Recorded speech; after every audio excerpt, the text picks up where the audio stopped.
In this devotional, I'm going to share with you 3 thoughts from Deuteronomy chapter 32, verses 39 through 43, where we're going to discuss the power of God.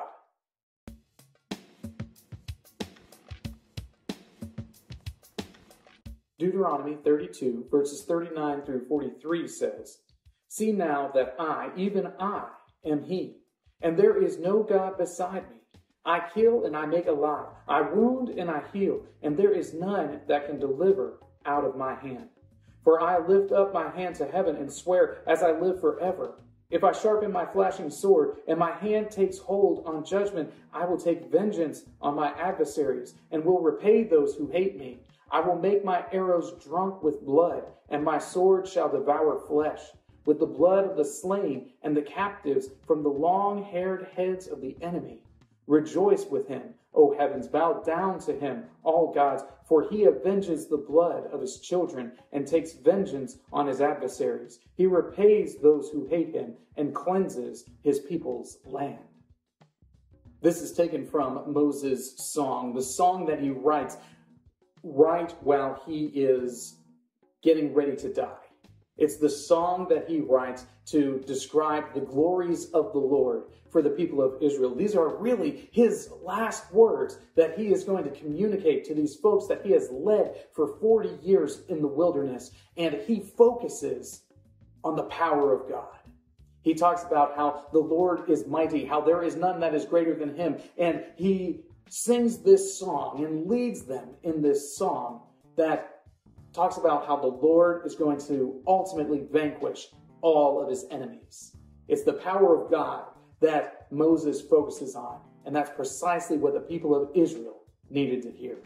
Here are 3 thoughts from Deuteronomy chapter 32, verses 39 through 43. Thought number 1, life and death.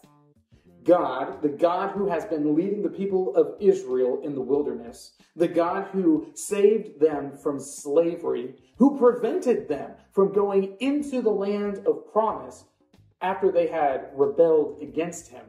This God who has kept them alive, he is the one who has power over life and death.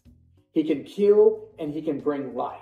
He can do each of these things, and it's vitally important for everyone to understand that the Lord, the God of Israel, the God who revealed himself to Abraham, Isaac, and Jacob, is the one who has command over life and death in the palm of his hand.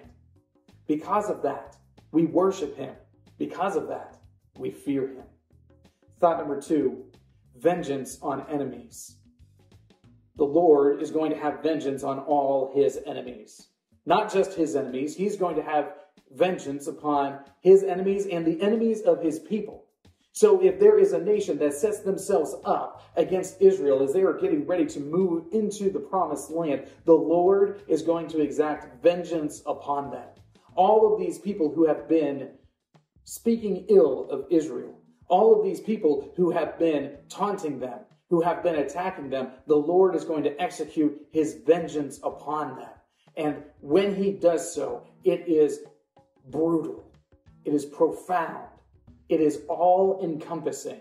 And most of these nations that interact with Israel are wiped off the face of the map. Thought number 3, cleanses the land. The Lord, in his power, cleanses the land for his people. He is making possible their going into this promised land, them going into this place that is flowing with milk and honey. The Lord is providing for his people, and he's providing a place for them where they can live and thrive if they'll only obey his words. This is the continual promise that's set before the people of Israel, that if they obey, they live, and the Lord will provide for them. Now, if you've been reading through the Bible with me, you know that they do not follow through with their responsibilities to the Lord. That Israel ultimately is also cleansed from the land, because the Lord will have no part of wickedness among his people. In the consummation, in the final return of Christ, we see the ultimate cleansing of the land in creation's destruction and recreation, where the land is ultimately cleansed for all people, so that the Lord can make his presence here with us. These three thoughts come from the assigned reading of Deuteronomy chapters 32 through 34. If you'd like to read through the Bible with me, you can do so by clicking on the link below or by joining the Facebook group Through the Bible, where we are reading the text of Scripture together.